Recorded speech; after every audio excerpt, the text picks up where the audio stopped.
there's a lot of unworthiness out there. Like, even when you get to the top, there's a feeling of unworthiness. And we see it in stories and heroes' journeys where the hero is always first going to reject the call. They don't feel worthy, don't feel like they're going to be able to do it. And yet, when put to the test, they step up. I think that's what we're doing right now. We're being called to step up to the plate, each of us in our own way. But the thing of it is, this unworthiness that each of us feels, even though we've been called to step up, that's all woven in on a subconscious level that's kept us down all the while. And in the background it plays because the subconscious runs like 80-90% of our life or more. And the conscious level just can't fight that. Not on a regular basis anyway. So it's been woven in by culture, by movies, by TV, by school itself. Think about the grades you had to achieve and the mark from other people deciding what was good and what was bad.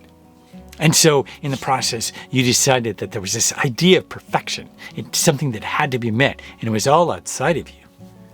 But that's by design. You kept having to achieve these goals set by other people, all outside of you, and all towards an idea of perfection that someone else held.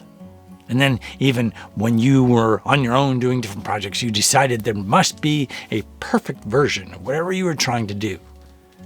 There was a perfect version. But the thing of it is, there is no such thing as perfection. There is no perfect version. You have something you think is perfect. Look a little closer. You'll find imperfection. You'll find some way to improve it. And if you don't, you haven't mastered craft enough, because there's always more to be had, more to expand. The universe is expanding all the time.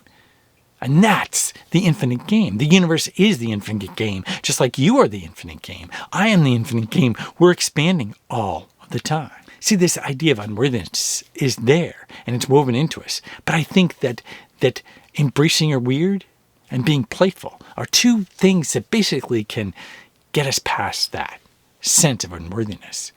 Because, well, it's much like more recently, I was deciding to share some ideas on different angles, camera angles, right? And then I realized, am I really worthy enough to share ideas on camera angles and all that? I don't have millions of views, and certainly I can't be worthy of that.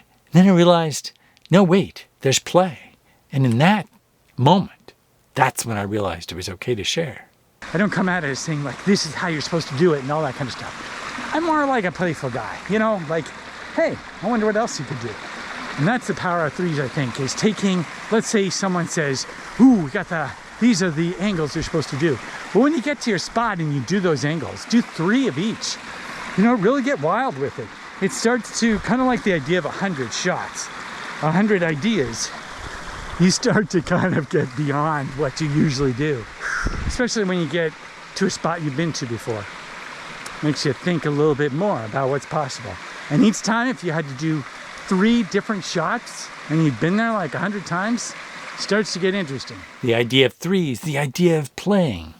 And in that moment, I also realized that playfulness also brought out a bit more weirdness, like right here. All your creative endeavors, just like this Huckleberry Bush, are just waiting to burst forth.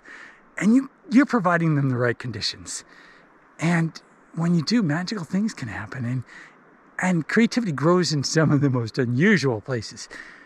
Just like with trees and bushes and all of it is freaking amazing. I love you, Huckleberry Bush. I know. Probably shouldn't put that in there, but I love the huckleberries. I love the huckleberry bushes. I love all the trees. And it's funny.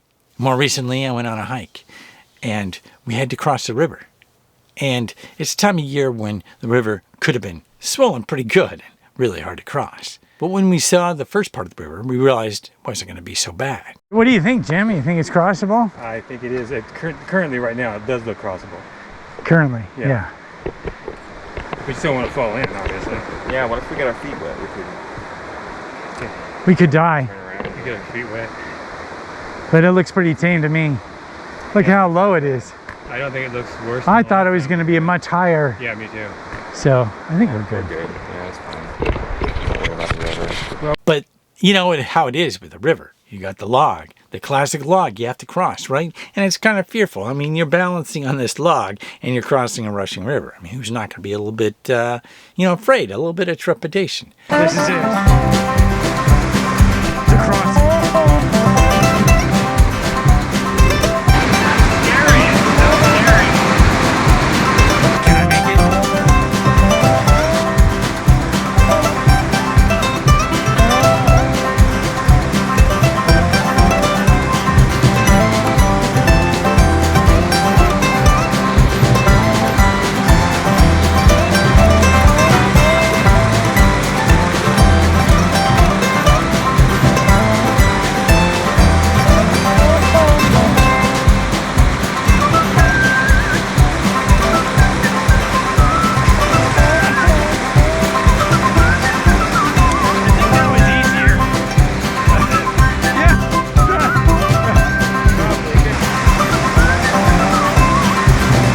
Right in the middle is where you get sketched out.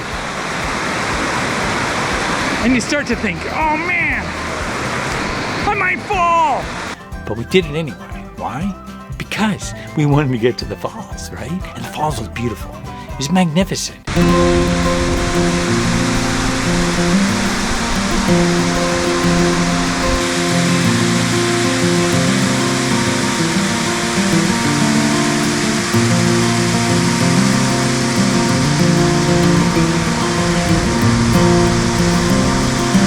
It was worth the journey back and forth across that log. But I feel like that river is fear itself. And you have to go over, under, through to get past anything. In this sense, we went over it, right? We went over the river. And I feel like even despite the trepidation one might feel and the unworthiness of creating from whatever place you're at, whatever gift you think you might have, that trepidation is there. But there is no avoiding that call anymore. It's time to basically set aside the unworthiness. And I suggest to you that by being playful and embracing your weird, you'll actually be able to be King Arthur and be the hero in the journey that finally steps up when it's time. And basically it's time. So I invite you to embrace your weird, embrace basically being playful, having fun with different ideas and seeing what can happen. Because in that moment, we are errants.